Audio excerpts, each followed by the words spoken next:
Sige, sir. Uwi na ako, pre.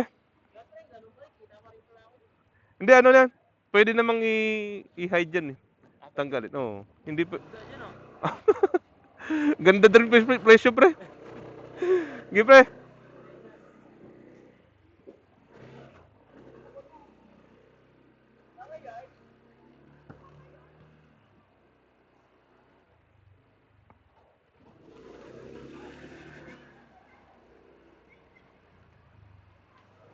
Testing natin guys yung ating camera 360.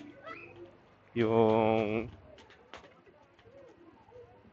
X4 Air. Ayan. So, testing lang natin sa low.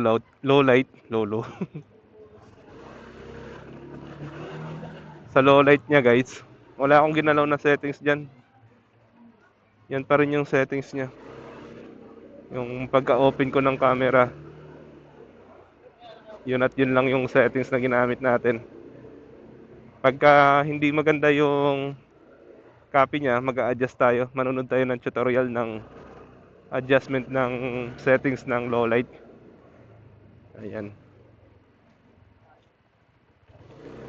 So ito yung makakasama natin guys sa ating mga vlog sa mga susunod. Yung ating Insta360 X4 Air. Yan. Yan yung gamit natin ngayon sa ating vlog.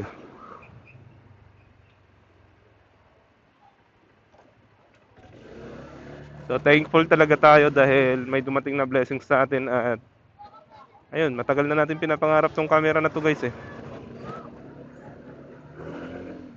Matagal na natin pinapangarap tong camera na to. Since na lumabas yung Insta360 na X2 o X3 ba yun?